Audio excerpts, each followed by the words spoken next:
నమస్తే G24 news కు స్వాగతం. నా పేరు తరంగిణి. ముందుగా బులెటిన్ లో హెడ్లైన్స్ చూద్దాం.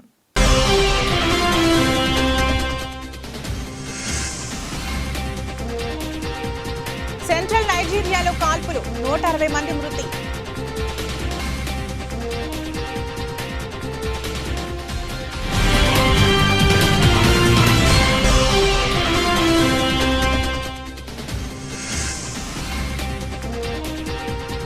లడఖ్లో స్వల్ప భూకంపం, కాశ్మీర్లోని కిష్టాఫర్లోనూ ప్రకంపనలు.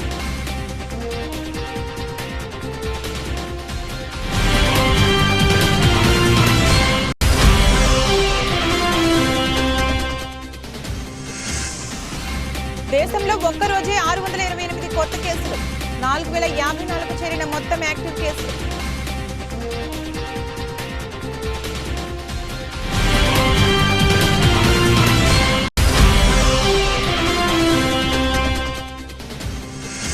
సఫారీ గడ్డపై ఊరిస్తున్న టెస్ట్ సిరీస్. నేటి నుంచి భారత్ దక్షిణాఫ్రికా బాక్సింగ్ డే టెస్ట్.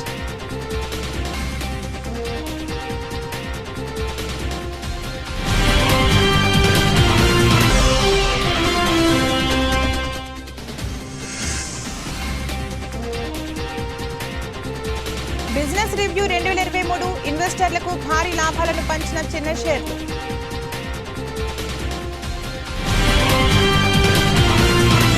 సెంట్రల్ నైజీరియాలోని పలు గ్రామాల్లో సాయుధ మూకలు కాల్పులకు తెగబడ్డాయి. దీంతో 160 మంది మరణించగా మరో 300 మందికి పైగా గాయపడ్డారు. బండిట్స్ గా పిలిచే మిలిటరీ గ్యాంగ్లు 20 తెగలకు చెందిన ప్రజలే లక్ష్యంగా గ్రామాలపై కాల్పులకు పాల్పడ్డారు. పెద్ద సంఖ్యలో ఇండ్లను కాల్చివేశారు. ఈ మేరకు స్థానిక ప్రభుత్వం ప్రకటన విడుదల చేసింది. మొదట ఆదివారం సాయంత్రం జరిగిన కాల్పులో 16 మంది మరణించినట్లు వార్తలు వచ్చాయి. అయితే సోమవారం కూడా కాల్పులు కొనసాగడంతో మృతుల సంఖ్య భారీగా పెరిగిందని అధికారులు వెల్లడించారు. గాయపడిన వారిని దవాఖానాలకు తరలించి చికిత్స అందిస్తున్నట్లు చెప్పారు. అయితే మృతుల సంఖ్య మరింత పెరిగే అవకాశం ఉన్నట్లు వెల్లడించారు. కేంద్ర పాలిత ప్రాంతాలైన లడఖ్, జమ్మూ కాశ్మీర్లో భూమి కంపించింది. మంగళవారం ఉదయం 4:33 లడఖ్లోని లేహ్లో భూకంపం వచ్చింది. దీని తీవ్రత 4.5గా నమోదైందని నేషనల్ సెంటర్ ఫర్ సిస్మోలజీ తెలిపింది. భూ అంతర్భాగంలో 5 కిలోమీటర్ల లోతులో ప్రకంపనలు చోటు చేసుకున్నాయని వెల్లడించింది. అదేవిధంగా జమ్మూ కాశ్మీర్లోని కిష్టాఫర్లోనూ భూమి స్వల్పంగా కంపించింది. మంగళవారం తెల్లవారుజామున 1:10 3.7 తీవ్రతతో భూకంపం వచ్చింది. ఇక్కడ కూడా 5 కిలోమీటర్ల లోతులోనే కదలికలు సంభవించాయని ఎన్సీఎస్ తెలిపింది. కాగా భూకంపం రావడంతో ప్రజలు ఇండ్ల నుంచి రోడ్లపైకి పరుగులు తీశారు. అయితే భూకంపం వల్ల జరిగిన నష్టానికి సంబంధించిన సమాచారం ఇంకా తెలియరాలేదని అధికారులు వెల్లడించారు. దేశవ్యాప్తంగా కోవిడ్-19 ఉపరకం JN.1 కేసులు పెరుగుతున్నాయి. ఆదివారం వరకు దేశవ్యాప్తంగా ఈ తరహా కేసులు 63 నమోదయ్యాయి. ప్రజలు అప్రమత్తంగా ఉండాలని కేంద్రం, రాష్ట్రాల ప్రభుత్వాలు కోరాయి. దేశంలో సోమవారం 628 తాజా కరోనా కేసులు నమోదయ్యాయని, యాక్టివ్ కేసుల సంఖ్య 4054కు చేరుకుందని కేంద్ర ఆరోగ్య శాఖ తెలిపింది. కరోనాతో కేరళలో ఒకరు చనిపోయారు. కొద్ది వారాలుగా కరోనా కేసుల్లో పెరుగుదల కనిపిస్తున్నది. అయితే దవాఖానాలో చేరి చికిత్స పొందుతున్న వారి సంఖ్య తక్కువగానే ఉంది. రాష్ట్రంలో కరోనా కేసులు పెరుగుతున్నాయి. సోమవారం 10 పాజిటివ్ కేసులు నమోదయ్యాయి. హైదరాబాద్లో 9, కరీంనగర్లో 1 కేసు నమోదైనట్లు వైద్యారోగ్య శాఖ బులెటిన్ విడుదల చేసింది. మొత్తం 989 మందికి కరోనా నిర్ధారణ పరీక్షలు నిర్వహించినట్లు తెలిపింది. దీంతో రాష్ట్రంలో యాక్టివ్ కేసుల సంఖ్య 55కు చేరిందని చెప్పింది. మరో 12 మంది రిపోర్టులు రావాల్సి ఉందని పేర్కొంది. ఆదివారం 8 కేసులు నమోదైనట్లు వివరించింది. భయపడాల్సిన అవసరం లేదని, అప్రమత్తంగా ఉంటే సరిపోతుందని సూచించింది. సమగ్ర శిక్ష ఉద్యోగుల సమస్యలు పరిష్కరించాలని తెలంగాణ సమగ్ర శిక్ష ఉద్యోగుల సంఘం సభ్యులు ఖానాపూర్ ఎమ్మెల్యే వెడ్మ బొజ్జు పటేల్ కు విన్నవించారు. ఆదిలాబాద్ జిల్లా కేంద్రంలో మంగళవారం ఉదయం 9 గంటలకు ఆయనను కలిసి వినతి పత్రం సమర్పించారు. ఉద్యోగులను క్రమబద్ధీకరించాలని కోరారు. సమాన పనికి సమాన వేతనం ఇవ్వాలని అన్నారు. ప్రస్తుతం కనీస వేతనం కల్పించి జీవిత బీమా 50 లక్షలు ఇవ్వాలని కోరారు. కాంగ్రెస్ ప్రభుత్వం ఎన్నికల ముందు ఇచ్చిన హామీని నెరవేర్చాలని అన్నారు. సానుకూలంగా స్పందించిన ఎమ్మెల్యే సమస్యలను సీఎం రేవంత్ రెడ్డి దృష్టికి తీసుకెళ్తానని హామీ ఇచ్చారు. రంగారెడ్డి జిల్లా పరిధిలోని మాదాపూర్ అడిషనల్ డీసీపీ నంద్యాల నరసింహారెడ్డి సోమవారం సమావేశం ఏర్పాటు చేశారు. పర్మిషన్లో ప్లేస్ ప్రీవియస్ గా ఈవెంట్ చేసిన హిస్టరీని పరిశీలించి ఎక్సైజ్ పర్మిషన్, స్థల అనుమతి ఉంటేనే పర్మిషన్ ఇవ్వడం జరుగుతుందన్నారు. ఆన్లైన్లో అప్లికేషన్స్ అందుబాటులో ఉంచామన్నారు. సన్బోర్న్ ఈవెంట్ పేరున పర్మిషన్ అప్లై చేసిన వారికి పర్మిషన్ రాకపోవడంతో ముందే బుక్ మై షోలో టికెట్స్ అమ్మడం జరిగిందన్నారు. వారిపైన మాదాపూర్ పిఎస్లో కేసు నమోదు చేశామన్నారు. ఎలా అప్లై చేసుకోవాలి అనే విధానాన్ని అందరికి వివరించాము మీ ద్వారా. కొందరు ముఖ్యంగా సన్బర్న్ వాళ్ళు ఈవెంట్ అప్లై చేసుకోకుండానే బుక్ మై షో ద్వారా వాళ్ళు టికెట్లు అమ్ముతున్నారు. సుమన్ సన్బర్గ్ అతని మీద కేసు రిజిస్టర్ చేశాము. బుక్ మై షో అతని నోడల్ ఆఫీసర్ ప్లస్ ఎండి మీద వారికి కూడా నోటీసులు ఇస్తున్నాము. ఎవరైనా టికెటెడ్ ఈవెంట్స్ చేస్తే వాళ్ళు ముందుగా పర్మిషన్ తీసుకున్న తర్వాతనే టికెట్స్ అమ్మాలి. ఒకవేళ అలా చేరినట్టయితే వాళ్ళపై చట్టపరమైన చర్యలు తీసుకుంటాము. ఆర్గనైజర్ మీద, ఈవెంట్ మేనేజర్ మీద, వాళ్ళందరి మీద కూడా కేసు బుక్ చేస్తాము. మేము పర్మిషన్ ఇచ్చే ముందు వాళ్ళ ప్లేసు, వాళ్ళు ఇంతకుముందు కండక్ట్ చేసిన ఈవెంట్, వాళ్ళ ప్రీవియస్ హిస్టరీ వాటినన్నింటినీ పరిశీలించి వాళ్ళకి పర్మిషన్ ఇస్తాము. మీ ద్వారా ఈవెంట్ ఆర్గనైజర్కి విజ్ఞప్తి చేయడం అనేది పోలీస్ ద్వారా పర్మిషన్ ఉంటేనే వాళ్ళు టికెట్లు అమ్మాలి. పోలీస్ ద్వారా పర్మిషన్ ఉంటేనే ఆర్గనైజ్ చేయాలి. అదర్వైజ్ వాళ్ళు చేయడానికి వీల్లేదు. చేస్తే చట్టం. మన సూపర్ 6 దెబ్బకి జగన్ కి దిమ్మ తిరిగింది. మనం చెప్పినట్టే మహిళలకు ఆర్టీసీలో ఉచిత ప్రయాణ సౌకర్యం కల్పిస్తాడంట. 5 ఏళ్లు ఇష్టం వచ్చినట్లు ఛార్జీలు పెంచేసి ఇప్పుడు ఉచితంగా ఇస్తాడంట. నిన్నెవరు నమ్ముతారయ్యా అని చంద్రబాబు ఎద్దేవా చేశారు. ఇప్పుడే అన్నాడు, మీరు చూశారు. నేను సూపర్ 6 ఇస్తే ఈ ముఖ్యమంత్రి అంటున్నాడు నేను కూడా ఉచిత ప్రయాణ సౌకర్యం మా ఆడబిడ్డలకు ఏర్పాటు చేస్తానని నేను హామీ ఇచ్చాను. ఇప్పుడు ఆయన ఓడిపోతాడని సర్వేలు వచ్చేసాయి. అందుకే నేను కూడా ఉచితంగా బస్సుల్లో ఆడబిడ్డలకు ప్రయాణ సౌకర్యం ఏర్పాటు చేస్తాను. బాగానే ఉంది. వాళ్ళ దగ్గర దోచుకున్న నిత్యావసర వస్తువుల ధరలు పెరుగుతాయి. ఎవడిస్తాడు ఆ డబ్బులు తిరిగి? కరెంటు ఛార్జీలు దోపిడీ చేశారు, ఎవరిస్తారు ఆ డబ్బులు తిరిగి? పన్నులు పెంచి విపరీతంగా చేశారు, ఎవరిస్తారు ఆ డబ్బులు? ఇసుకలో దందా చేశావు, ఆ డబ్బులు తిరిగి ఎవరిస్తారు? మద్యాన్ని అమ్ముకొని వాళ్ళ జీవితాలు నాశనం చేశావు. ఇవన్నీ క్షమించరాని నేరాలని చెప్పి కూడా నేను మీకు తెలియజేస్తున్నా.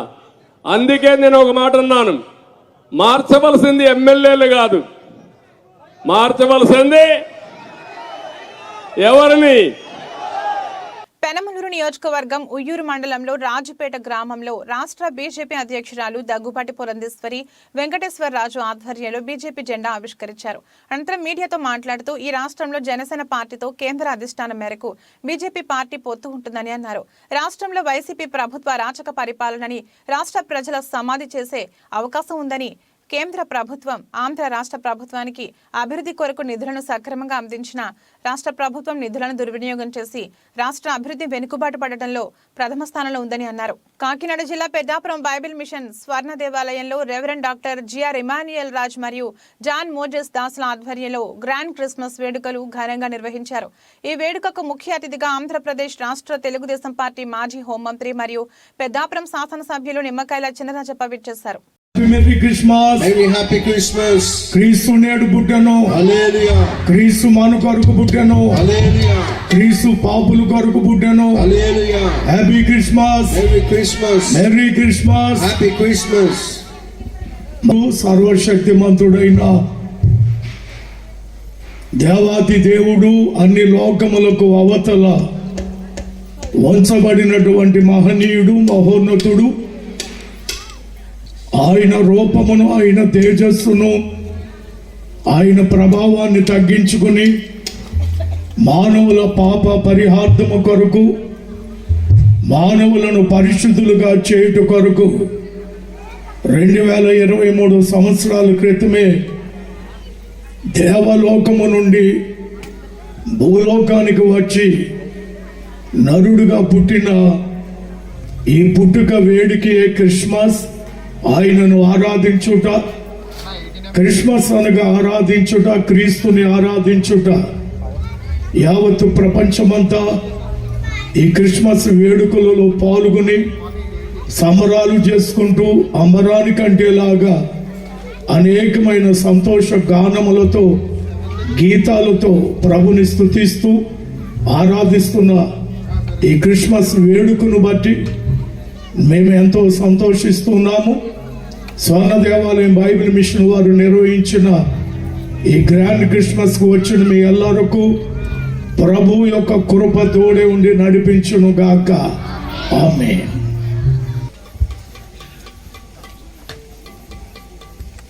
గానముపై దివ్య స్థలములో దేవమారు గానము ముదేశ స్థలములో దేవలోక పావనులను దీన నరులను ద్రోవా చూడ దివి క్రిస్మస్ ద్రోవా చూడ దివి క్రిస్మస్ అంబకించినట్టి వయసులో ఈ దినముగ సఫలమాయ ఈ దినమున కాకినాడ రూరల్ మండలం చీడిగ గ్రామం జనసేన గ్రామ కమిటీ అధ్యక్షులు మహేష్ ఆధ్వర్యంలో నిర్వహించిన కార్యక్రమంలో జనసేన పిఎస్సి సభ్యులు రూరల్ ఇన్ఛార్జ్ పంతం నానాజీ పాల్గొన్నారు. చీడిగ మెయిన్ రోడ్ అంబేద్కర్ విగ్రహం వద్ద పునఃనిర్మాణం చేసుకుంటున్న గణపతి ఆలయం నిర్మాణ పనులను నానాజీ పరిశీలించారు. ఆలయ నిర్మాణానికి జనసేన నాయకులు పోనగంటి మహేష్ కుమార్ 50,000, నగుబత్తుల రాంబాబు 75,000, మేక వీరబాబు 10,000, తలాటం సాయిబాబు 10,000 ఇచ్చిన విరాళాల్ని నానాజీ చేతుల మీదుగా ఆలయ కమిటీ సభ్యులకు అందజేశారు. ఈ రాష్ట్రంలో 83లో ఎన్టీ రామారావు అప్పటి నుంచి ఇప్పటి దాకా కూడా చూసుకుంటూ వస్తే అంత ప్రపంచమైనటువంటి మీటింగు, అంత పెద్ద మీటింగు, అంత ఉత్సాహమైన మీటింగు, అన్ని గంటలు 8 గంటలు 9 గంటల పాటు ఆ ప్రజలు వెయిట్ చేయడం అన్నది ఎప్పుడు కూడా అది ఒక మార్పుకు సంకేతం. పెద్ద ఎత్తున రాష్ట్రంలో మార్పు కావాలన్నటువంటి ఒక సంకేతం అయితే పూర్తిగా చిత్తూరు దగ్గర నుంచి శ్రీకాకుళం దాకా కనపడతా ఉంది. మార్పు ఖాయం.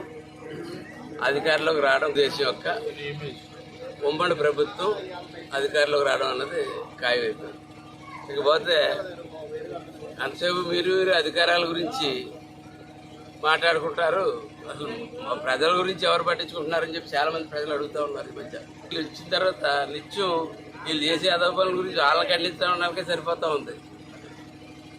మేము ఇవాళ చెప్తా ఉన్నాం, పవన్ కళ్యాణ్ గారు అయితేనేటి, చంద్రబాబు గారు అయితేనేటి చాలా స్పష్టంగా చెప్పారు, మాది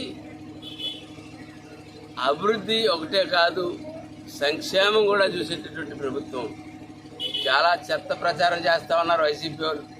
సంక్షేమ పథకాలు తీసేస్తారట, సంక్షేమం ఉండదట, ఒక అభివృద్ధి ఒకటే చేస్తారట. పిచ్చి సన్నాసారా. గతంలో తెలుగుదేశం పరిపాలించింది, చాలా సంక్షేమ పథకాలు ఇచ్చింది, చాలా అభివృద్ధి పథకాలు కూడా చేసింది తెలుగుదేశం ప్రభుత్వం. కాబట్టి మీ సన్నాసులందరికీ ఒకటే మళ్ళా చెప్తా ఉన్నాను నేను, సంక్షేమం ఒక కన్ను అయితే అభివృద్ధి ఒక కన్ను జనసేన పార్టీ అలాగే తెలుగుదేశం పార్టీలకి.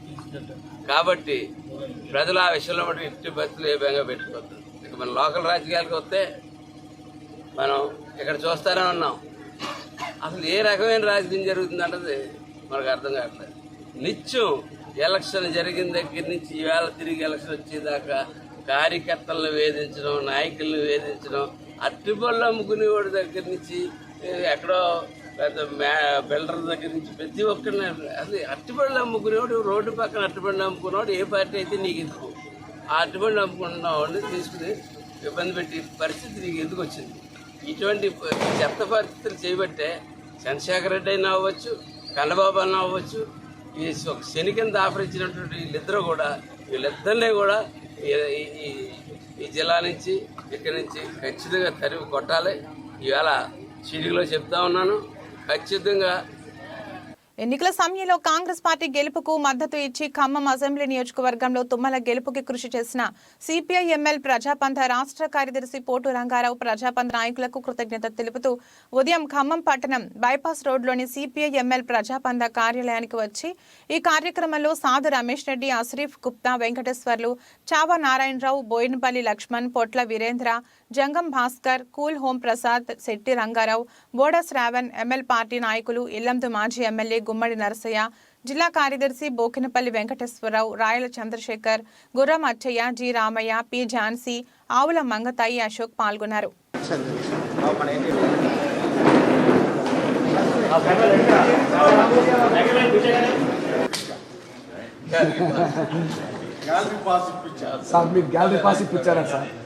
గ్యాలరీకి పోవడానికి నా దగ్గర నుంచి పాలు తీసుకుని గ్యాలరీకి అక్కడ అన్నారు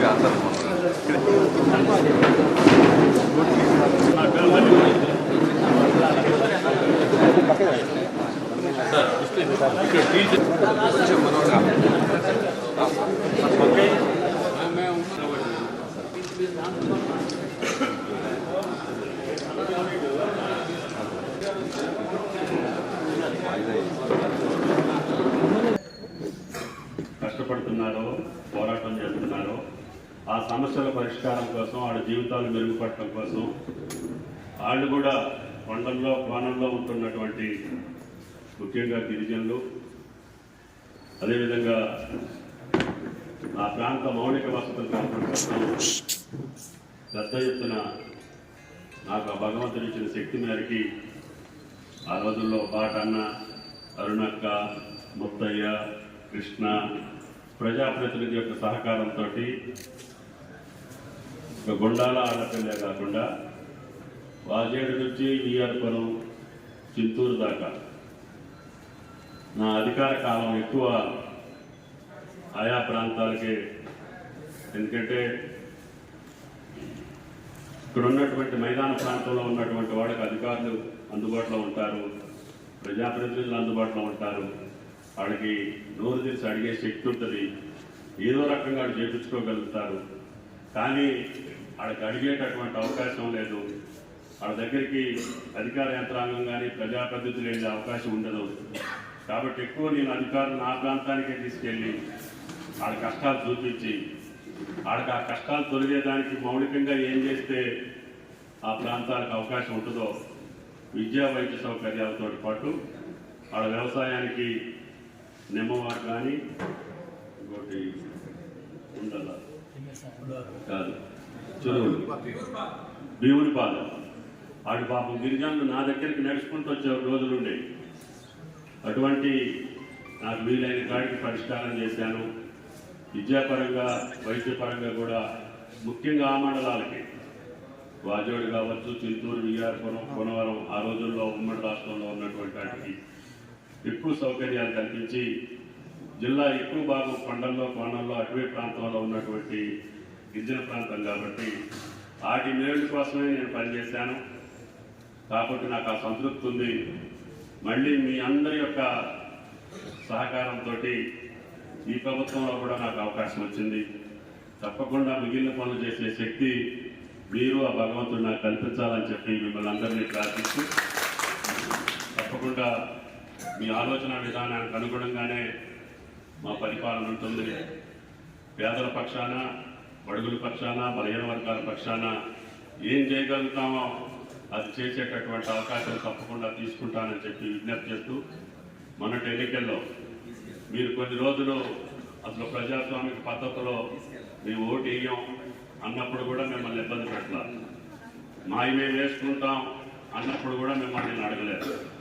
కానీ మీరు ఇప్పుడున్నటువంటి పరిస్థితుల్లో ప్రజాస్వామిక పాలన కావాలని, స్వేచ్ఛాయుత పాలన కావాలని, ప్రజలందరికీ ఉపయోగపడేటటువంటి పాలన లేదు అని చెప్పి గత ప్రభుత్వాన్ని మన అందరం కూడా ఆలోచన చేసిన తర్వాతనే మీరు ఆ నిర్ణయం తీసుకొని ఇదే హాల్లో నాకు ప్రకటించిన సందర్భం నేను ఎప్పటికీ మర్చిపోను. మెదక్ జిల్లా నర్సాపూర్ పట్టణంలో మాజీ ప్రధానమంత్రి భారతరత్న అటల్ బిహారీ వాజ్పేయి జయంతి ఉత్సవాలు. ఈ సందర్భంగా బీజేపీ రాష్ట్ర కార్యవర్గ సభ్యులు నర్సాపూర్ మున్సిపల్ చైర్మన్ మురళీధర్ యాదవ్ వారికి ఘనంగా నివాళులర్పించడం జరిగింది. ఈ కార్యక్రమంలో బీజేపీ రాష్ట్ర కౌన్సిల్ మెంబర్ నర్సాపూర్ కౌన్సిలర్ గోడ రాజేందర్, కౌన్సిలర్ భూజేష్ యాదవ్, జిల్లా ప్రధాన కార్యదర్శి కౌన్సిలర్ సురేష్ తదితరులు పాల్గొన్నారు. స్వర్గీయ అటల్ బిహారీ వాజ్పేయి గారి 99వ జయంతిని పురస్కరించుకొని ప్రజలకు సుపరిపాలన అందించాలనే లక్ష్యంతో ఇవాళ దేశమంతటా కూడా వాజ్పేయి గారి జయంత్యోత్సవాలు జరుపుకుంటారు. మహనీయుడు, నిస్వార్థపరుడు, సుపరిపాలన లక్ష్యంతో పనిచేసిన నాయకుడు, ఒక కమిట్మెంట్ ఉన్న నాయకుడిగా దేశ సేవలో పాల్గొన్న వాజ్పేయి గారి జయంతిని దేశవ్యాప్తంగా, ప్రపంచవ్యాప్తంగా జరుపుకోవడం చాలా సంతోషం. దాంట్లో భాగంగానే నర్సాపూర్ నియోజకవర్గంలో జరుపుకుంటున్నాం. ఇవాళ ఈ రాష్ట్రాన్ని, దేశాన్ని దశాబ్దాల పాటు పరిపాలించి ఎన్నో రకాలుగా ఇబ్బందులు చేసిన ఈ రాష్ట్రానికి నిజమైన స్వతంత్రం రావాలంటే అటల్ బిహారీ వాజ్పేయి గారు కలలు కన్నా దేశంగా సుపరిపాలన దేశంగా ఉండాలంటే ఇవాళ దానికి ధీటుగా దానికి సరైన నాయకత్వంలో మన నరేంద్ర మోడీ గారు ఈ దేశ పరిపాలన అందిస్తున్నారు. అలాగే రాష్ట్రాలలో కూడా ఈ పరిపాలనకు శ్రీకారం దిద్దాలని, అన్ని రకాలుగా దేశం రాష్ట్రం సుభిక్షంగా ఉండాలి, సుపరిపాలన ఉండాలని చెప్పి ఏ లక్ష్యమైతే కలలు కన్నాడో అటల్ బిహారీ వాజ్పేయి గారు, ఆ కలలకు నిదర్శనంగానే ఈరోజు భారతీయ జనతా పార్టీ కార్యకర్తల నాయకులు పనిచేస్తారు. దాంట్లో భాగంగానే ఇవాళ చాలా సంతోషం. స్వర్గీయ అటల్ బిహారీ గారి 99వ జయంతిని పురస్కరించుకొని ఘనంగా జరుపుకుంటున్నాం. కాబట్టి వాజ్పేయి గారు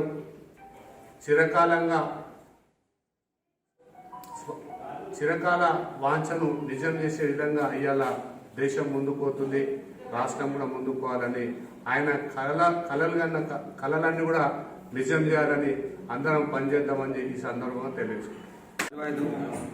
వాజ్పేయి జన్మదినాన్ని కేంద్ర ప్రభుత్వం దేశవ్యాప్తంగా సుపరిపాలన దినోత్సవంగా ప్రకటించడం జరిగింది. సుపరిపాలన అనేది నైతికతకు సంబంధించింది. ఈ దేశంలో కూడా అట్టడు వర్గాల ప్రజలు, అంత్యోదయంలో అట్టడు వర్గాల ప్రజల కోసం అటల్ బిహారీ వాజ్పేయి గారు తన జీవితం అంతా కలలు కన్నాడు. ఏదైతే అంతకుముందు వాజ్పేయి పరిపాలన కంటే ముందు ఈ దేశంలో పట అనేక పార్టీలు పరిపాలన చేసినాయి, కానీ వాజ్పేయి యొక్క పరిపాలన ఈ దేశంలో పట ఒక ప్రత్యేకమైనది. వాజ్పేయి గారు ఎప్పుడైతే ప్రధానమంత్రి అయ్యాడో అప్పటి నుంచే ఈ దేశంలో పట అభివృద్ధికి పునాదులు పడ్డాయి, నైతిక విలువలకు పునాదులు పడ్డాయి. కాబట్టి అటల్ బిహారీ వాజ్పేయి ఒక్క ఓటుతో ఓడిపోయినప్పుడు కూడా ఎక్కడ కూడా పార్టీలో ఎంపీలను కొనుగోలు చేయకుండా తను దిగిపోవడానికి సిద్ధమవుతూ నైతికతను చాటిన వ్యక్తి అటల్ బిహారీ వాజ్పేయి గారు. కాబట్టి ఆయన యొక్క జీవితాన్ని ఆదర్శంగా తీసుకొని ఈరోజు భారతీయ జనతా పార్టీ ఈ దేశంలో పట నరేంద్ర మోడీ గారి నాయకత్వాన్ని పరిపాలన కొనసాగిస్తుంది. కాబట్టి ఈ అటల్ బిహారీ వాజ్పేయి యొక్క జన్మదినం ఈ దేశ ప్రజలకు ఆదర్శం. ఆయన జీవితం అంతా ఈ దేశంలో ఉన్న రాజకీయ నాయకులకు ఆదర్శం, ప్రపంచంలో ఉన్న నాయకులు కూడా అటల్ బిహారీ వాజ్పేయి యొక్క రాజకీయ జీవితం ఆదర్శం. కాబట్టి భారతీయ జనతా పార్టీ కార్యకర్తలు అటల్ బిహారీ వాజ్పేయి జీవితాన్ని ఆదర్శంగా తీసుకుని ఈ దేశంలో పట పరిపాలన కొనసాగించడానికి ముందుకు పోతున్నారు. అనేకమైన చట్టాల్లో పట కూడా ఇప్పుడు కూడా ఏదైతే రోడ్లు అయితే ఉన్నాయో వాటిలో కూడా కానీ ఏదైతే బలమైన పోఖ్రాన్ అనుభవం విషయంలో కానీ అటల్ బిహారీ వాజ్పేయి యొక్క ముద్ర ఉన్నది. కాబట్టి అది మరవలేనిది. అటల్ బిహారీ వాజ్పేయి యొక్క ప్రధానమంత్రి యొక్క పరిపాలన అనేది ఈ దేశ రాజకీయ చరిత్రలో మరవలేనిది. కాబట్టి మనం ఆ దిశగా అడుగులని చెప్పి భారతీయ జనతా పార్టీ కార్యకర్తలుగా ఆ విధంగా ముందుకు సాగాలని కోరుతాము. ఈ ఏడాది జరిగిన భారీ మార్కెట్ ర్యాలీలో ఇన్వెస్టర్లకు చిన్న షేర్లే గొప్ప రాబడులను పంచాయి. ఈ ఏడాది ప్రారంభం నుంచి డిసెంబర్ 22 వరకు BSE small cap index 45.2% rally జరపగా మిడ్ క్యాప్ ఇండెక్స్ 41.74% జంప్ చేసింది. ఇదే సమయంలో బీఎస్ఈ ప్రధాన సూచి సెన్సెక్స్ 16.87% పెరిగింది.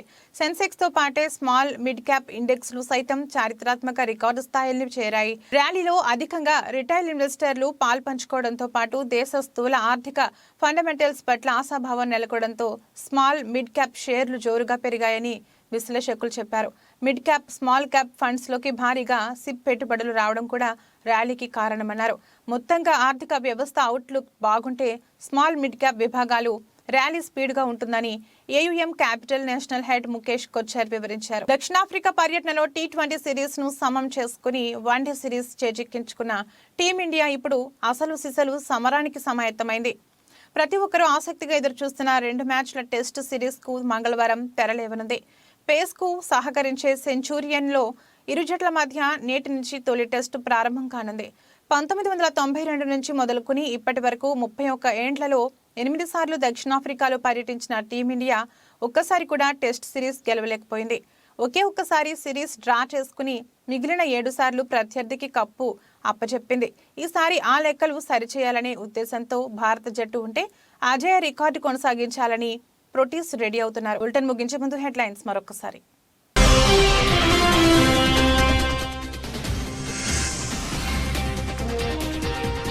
సెంట్రల్ నైజీరియాలో కాల్పులు, 160 మంది మృతి.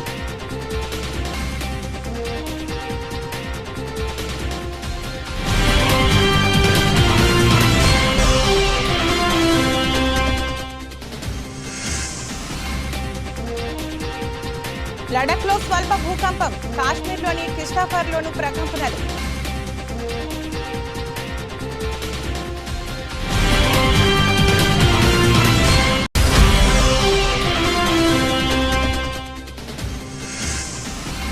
దేశంలో ఒక్కరోజే 628 కొత్త కేసులు, 4054 చేరిన మొత్తం యాక్టివ్ కేసులు.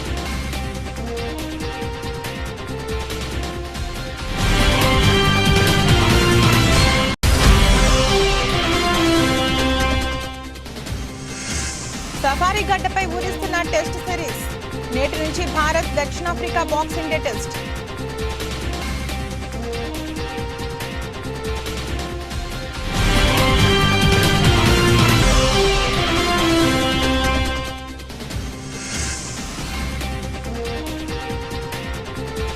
బిజినెస్ రివ్యూ 2023 ఇన్వెస్టర్లకు భారీ లాభాలను పంచిన చిన్న షేర్లు.